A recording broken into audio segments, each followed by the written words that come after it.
Vjerujete li u nastavak ovog kripto bula? Vjerojatno je odgovor da čim ste ovdje, osim u slučaju da ste ovdje samo radi tehnologije. Mislim da je krajnje vrijeme da podijelim sa vama nekoliko detalja vezanih za izlazak sa tržišta. Da vidimo da li ste pripremili teren za onaj najluđi dio bula kada bi trebali uzimati profite, pa ako vam je to zanimljivo, ostanite sa mnom do kraja.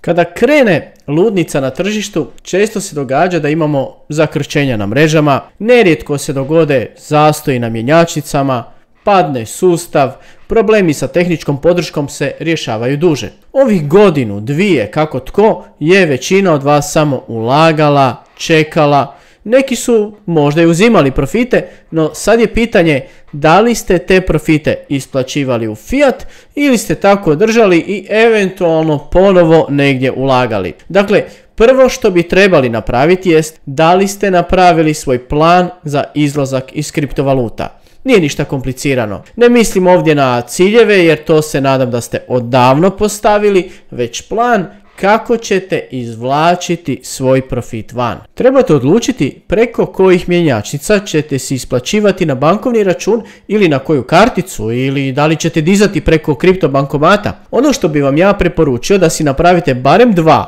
ako su veći novci u pitanju minimalno 3 mjesta preko kojih ćete si isplaćivati fiat. Uvijek imajte više opcija. Dakle, ako još niste do sada isplaćivali, provjerite si opcije preko mjenjačnica preko kojih radite. Da li možete preko kartice? Koji su vam troškovi? Koji su vam limiti? Ja osobno preferiram isplatu preko SEPA naloga jer mi je najjeftinije prema mjenjačnici i automatski sam si na taj način i napravio put natrag prema svom bankovnom računu, no taj dio je itekako vezan i za državu u kojoj živite. No to je moj odabir, ne mora biti nužno i vaš. Na primjer, ako ste kupovali cijelo vrijeme sa karticom, vjerojatno nećete moći raditi isplatu SEPA direktno na račun jer ga niste povezali. Već ćete trebati napraviti barem neku manju uplatu 20, 30, 50 eura sa vašeg bankovnog računa s SEPom da se poveže vaš račun sa mjenjačnicom. Imena mjenjačnica neću spominjati, a kad neka ponudi sponzorstvo kanalu,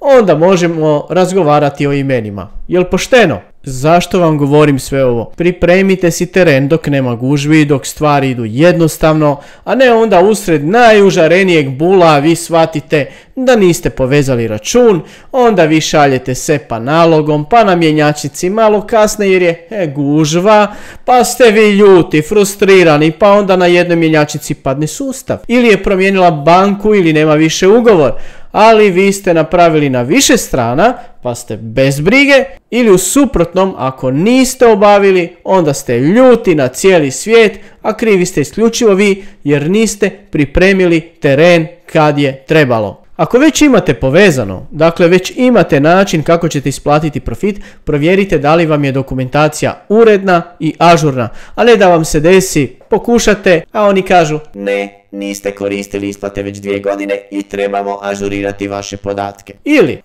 kod nas ste upisali da ćete isplaćivati par tisuća eura, sad imate ovdje 20.000. Moramo provjeriti, a s obzirom na gužve može trajati i tjedan dana. Ništa od ovoga se ne mora dogoditi, ali vjerujte mi od 2015. do danas, otkad sam u svemu ovome, svega sam se nagledao. Posebno ako duže vremena niste koristili, provjerite, ažurirajte, ako što treba da ste mirni. Dosta sad sa bankama, mjenjačnicama, idemo još nešto proći što je stvarno važno. Netko od nas ima više vremena za pratiti projekte iz portfelja, netko manje, no ono što si svakako napravite je provjerite za svaki projekt koji imate u portfoliju. Da li je došlo do kakvih promjena na chainu, da li treba obaviti kakav swap. Na primjer, mnogi projekti krenu kao tokeni na jednoj mreži, kasnije imaju vlastiti mainnet. Vi ne obavite swap, lijepo dođe dan kad treba uzeti profit, hoćete poslati na mjenjačnicu, a ono ne može. Onda hoćete zamijeniti bridge, ugašen. Na DEX-u nema likvidnosti, a procedura da se direktno kontaktira ljude iz projekta, naravno, traje. Zato provjerite si te stvari, pogotovo oni koji imaju dosta projekata u portfoliju pa im je teško pratiti. Recimo u portfoliju koji pratimo kao članovi kanala već smo imali 3 takva projekta, no to je i dokaz da se u tim projektima na veliko radi.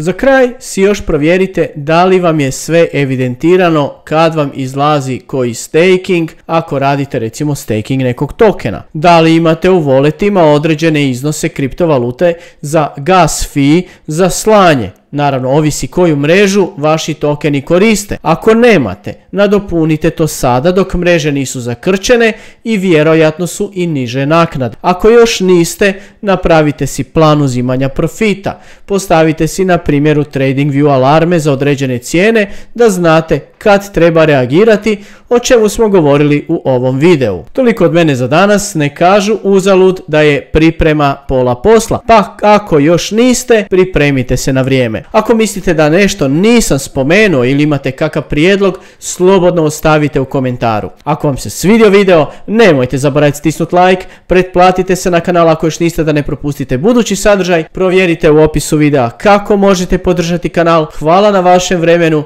i vidimo se u nekom novom videu. Pozdrav!